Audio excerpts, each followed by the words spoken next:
Green energy, IT, electronics, automobiles, space, defence, tourism రంగాలలో భారీగా పెట్టుబడులు ఆకర్షించడంతో పాటు విశాఖపట్నాన్ని భారత తూర్పు తీరంలో గ్లోబల్ ట్రేడ్ గిటినేగా తీర్చిదిద్దాలని ముఖ్యమంత్రి చంద్రబాబు నాయుడు భావిస్తున్నారు.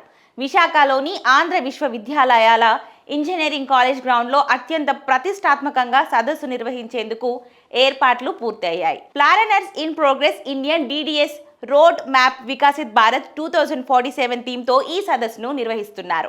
100కి పైగా విదేశీ ప్రతినిధులు పాల్గొనే అవకాశంతో పాటు పెట్టుబడులకు సంబంధించిన 30కి పైగా అవగాహన ఒప్పందాలు జరగనున్నాయి. ఈ సందర్భంగా వివిధ సంస్థల ప్రతినిధులతో ముఖ్యమంత్రి చంద్రబాబు నాయుడు భేటీ అవుతారు.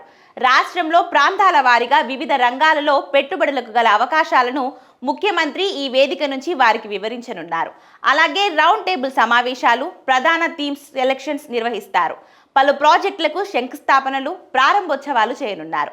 శుక్రవారం 30వ తేదీన సిఏఐ భాగస్వామి సదస్సును భారత ఉపరాష్ట్రపతి సిపి రాధాకృష్ణన్ ప్రారంభించనున్నారు. ఏపీ పెవిలియర్ ప్రారంభోత్సవంలో కేంద్ర వాణిజ్య మంత్రి పీయూష్ గోయల్ కూడా పాల్గొంటారు.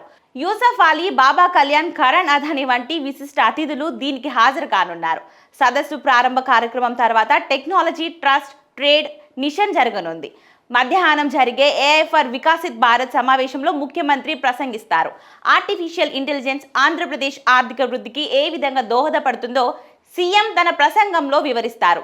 సింగపూర్ నుంచి విజయవాడకు నేరుగా విమాన సర్వీసులు నడిపేలా రాష్ట్ర ప్రభుత్వం సింగపూర్ ప్రతినిధులతో ఒప్పందం చేసుకోనుంది.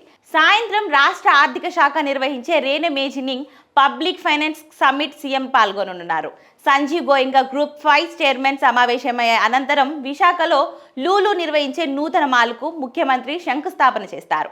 రాత్రికి వివిధ కంపెనీలు, ప్రభుత్వ ప్రతినిధులు, ఆహ్వానితులు గౌరవార్థం ఇచ్చే గల డిన్నర్లో పాల్గొంటారు.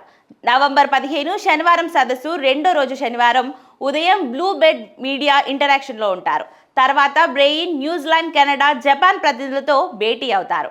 మధ్యాహ్నం వరల్డ్ ఎకనామిక్ ఫోరంకి చెందిన సెంటర్ ఫర్ పాయింటర్ టెక్నాలజీస్ను ప్రారంభిస్తారు. అనంతరం గూగుల్ సంస్థ ప్రాజెక్టుకు శంకుస్థాపన చేస్తారు. సాయంత్రం ఏఓయూల మార్పిడి కార్యక్రమం ఉంటుంది.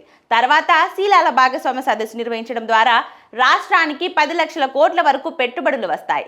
ప్రముఖ సంస్థలతో ఒప్పందాలు జరుగుతాయని రాష్ట్ర ప్రభుత్వం భావిస్తుంది. ఈ సదస్సును విజయవంతం చేసేందుకు ఇప్పటికే సింగపూర్, యుఏఈ, యూకే వంటి దేశాల్లో పారిశ్రామికవేత్తలను ఆహ్వానిస్తూ ముఖ్యమంత్రి రోడ్ షోలు, పర్యటనలు నిర్వహించారు.